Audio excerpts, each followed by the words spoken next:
Hi everyone, welcome back to our channel Learn with Mangalam और today's video we are going to discuss about Deloitte interview experience. So एक recent interview आपके साथ मैं discuss करना चाहता हूँ जो कि 2024 का ही इंटरव्यू है एंड Deloitte का इंटरव्यू होने वाला है। अगर मैं बात करूँ यहाँ पे कौन से डेजिग्नेशन के बारे में हम बात करने वाले हैं, सो एनालिस्ट की पोजीशन पे एक स्टूडेंट्स ने यहाँ पे इंटरव्यू दिया है और एक्चुअल क्या क्वेश्चंस पूछे गए थे उन क्वेश्चंस के बारे में हम बात करेंगे।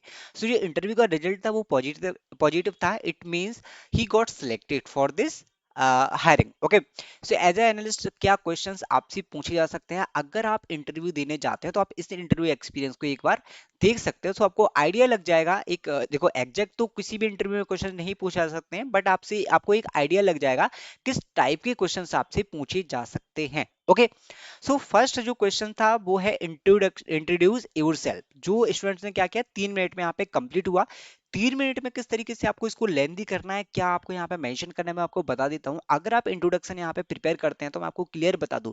इंट्रोडक्शन में आपको अपनी डिटेल्स, लाइक आपकी क्या डिटेल्स आपको प्रोवाइड करना है, अपना नेम आपको प्रोवाइड करना है, अपना एड्रेस जहां से आप इंटरव्यू दे रहे हैं, लाइक जहां के आप हो। ओके, सो आपको बेसिक एड्रेस वहां पे प्रोवाइड करना है, आपकी एजुकेशनल क्वालिफिकेशन जो भी है, हाईएस्ट क्वालिफिकेशन आपको मेंशन करना है, और टेक्निकल एबिलिटीज। उसके अलावा आप यहाँ पे कुछ भी नहीं करना, क्या आपके पेरेंट्स का नाम क्या है, आपकी स्ट्रेंथ है, वीकनेस क्या है, बट आप यहाँ पे अपनी जो भी हाईलाइटेड चीजें हैं जो वहां पे रिक्वायर्ड होती हैं कंपनीज में, वो मेंशन कर सकते हैं। अदरवाइज आपको अननेसेसरी चीजें यहाँ पे मेंशन नहीं करना है। ओके, बहुत ही शार्प आपको इंट्रोडक्शन रखना है। तो इंट्रोडक्शन योरसेल्फ हुआ सबसे पहला क्वेश्चन। उसके बाद जो सेकंड क्वेश्चन था वो है discussion on the final year project approx 20 to 25 minute. So ये बहुत ही इंपॉर्टेंट होता है फ्रेशर्स के लिए, प्रोजेक्ट का डिस्कशन। अगर आपने फाइनल ईयर में कोई भी तगड़ा प्रोजेक्ट बनाया है तो उस पे आपका लेंदी डिस्कशन चलने वाला है। सपोज आपने वेब डेवलपमेंट पे प्रोजेक्ट बनाया है, डेटा साइंस से रिलेटेड प्रोजेक्ट बनाया है, मशीन लर्निंग से रिलेटेड प्रोजेक्ट बनाया है, उसका एल्गोरिथम क्या है, उसका अप्रोच क्या है, कैसे आपने टेक्निकल स्किल्स को वहां पे यूज किया है, वो सारा चीजें वहां पे डिस्कस की जाएंगे। तो एटलीस्ट एक प्रोजेक्ट तो आपका बहुत अच्छा होना चाहिए जिसपे आप डिस्कस कर सकें। ओके, सो इनका भी हुआ था फाइनल ईयर के प्रोजेक्ट पे डिस्कशन, 20 से 25 मिनट डिस्कशन चला था। उसके बाद what is node JS and react JS and layman's term. Okay, layman's term में क्या है node JS and react JS, basically अगर आप इसको गूगल करेंगे तो आपको मिल जाएगा आंसर। इसको आप प्रैक्टिस कर सकते हैं। इस तरीके से टेक्निकल ट्रिकी क्वेश्चंस आपसे पूछे जा सकते हैं। ये थर्ड क्वेश्चन था। नेक्स्ट मैं बात करता हूं यहाँ पे फोर्थ क्वेश्चन के बारे में। सो फोर्थ क्वेश्चन क्या था, conditional based. Suppose you and your friend have a deadline to meet 2 weeks later. 1 week has already passed and you have made good progress, but your team member has done to so.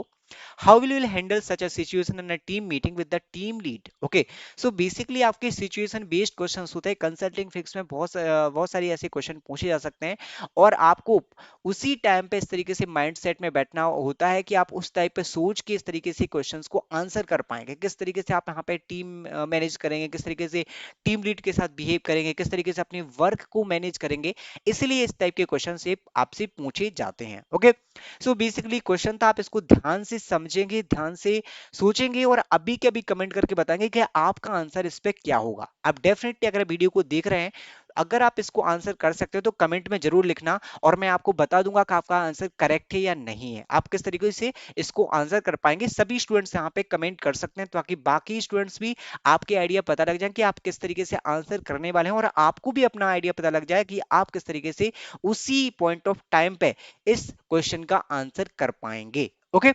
Next question के बारे में हम बात करेंगे जो है, suppose you have limited input about a project from the client, how will you approach the project. Okay, so basically आपके पास limited input है प्रोजेक्ट के बारे में, जो क्लाइंट का प्रोजेक्ट है।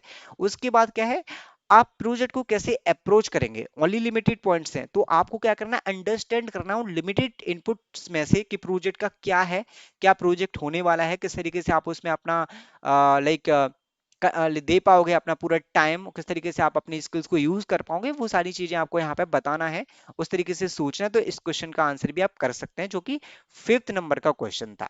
नेक्स्ट हम बात करेंगे अदर क्वेश्चन के बारे में। सो जो सिक्स क्वेश्चन था वो है, what question shall you ask to a client to get details about the tech project. Okay, so basically इसमें क्या है, टेक प्रोजेक्ट से रिलेटेड आप क्या क्वेश्चन करोगे, to get the details about a tech project. Okay, client से अगर आपको कोई टेक प्रोजेक्ट की डिटेल्स निकलवाना है, तो आप किस तरीके से उनके क्वेश्चन करोगे, क्या क्या रिक्वायरमेंट्स आपको लगेंगी किसी एक टेक प्रोजेक्ट की, डिटेल्स के लिए, ओके ओके, टेक प्रोजेक्ट्स के लिए क्या रिक्वायरमेंट्स यहाँ पे लगेंगे। तो इस तरीके से क्वेश्चन, ये आपके 3 कंडीशनल बेस्ड क्वेश्चंस आपसे पूछे गए थे, लेकिन इनसे पूछे गए थे। ओके, नेक्स्ट बात करूंगा मैं 7th नंबर क्वेश्चन की, why do you want to join Deloitte. Okay, so this is very important question. सभी कंपनी में आप पूछा जाता है कि आप कंपनी को क्यों ज्वाइन करना चाहते हैं, तो इस तरीके से आप इसको प्रिपेयर कर सकते हैं। आप वहां पे उनकी लाइक बेनिफिट्स को बता सकते हैं, क्यों आप डेलॉयट को ज्वाइन करना चाहते हैं, क्या है डेलॉयट में ऐसा, राइट। सो आप जो जिस वाले जॉब रोल पे आप जा रहे हैं डेलॉयट में, उस वाले जॉब रोल को भी गाइस हाईलाइट कर सकते हैं, राइट। और टिप क्या है देखो, remember to have a good understanding of SDLC. यहाँ पे एक टिप भी दिया गया है जिस स्टूडेंट ने कंप्लीट किया था, क्योंकि सॉफ्टवेयर डेवलपमेंट लाइफ साइकिल की अगर आपके पास अच्छी से नॉलेज होगी, क्योंकि इसी के रिलेवेंट वो आपसे क्वेश्चन करते रहेंगे, क्योंकि उसमें ही पूरा सब कुछ प्रोजेक्ट से रिलेटेड आ जाता है। जो एसडीएलसी है ना, सॉफ्टवेयर डेवलपमेंट लाइफ साइकिल, उसमें प्रोजेक्ट की रिक्वायरमेंट गैदरिंग होती है, वो पूरा सॉफ्टवेयर लाइक प्रोजेक्ट का लाइफ साइकिल होता है एक, राइट। सो उसके अगर आपके पास नॉलेज है, तो आप अच्छे से कंडीशनल भी क्वेश्चंस भी दे पाएंगे और टेक्निकल क्वेश्चंस को भी आंसर कर पाएंगे प्रोजेक्ट से रिलेटेड। ओके, जो टोटल ड्यूरेशन था वो इंटरव्यू का, वो 40 से 45 मिनट का था। सो काफी लेंदी था इंटरव्यू। सो उस तरीके से आपको भी यहाँ पे प्रिपेयर करना है अगर आप एनालिस्ट के लिए इंटरव्यू के लिए जाते हैं तो। ओके, सो ये बेसिक इंटरव्यू था। अगर मुझे ऐसे ही और भी इंटरव्यू मिलते रहेंगे, तो मैं आपको पर्सनल 1 to 1 भी कनेक्ट करके इंटरव्यू ले लूंगा, और इंटरव्यू एक्सपीरियंस आपके साथ शेयर करता रहूंगा। I hope you like this video. आगे की वीडियोस में हम और भी प्रोसेस के बारे में बात करेंगे। Thank you guys, thanks for watching.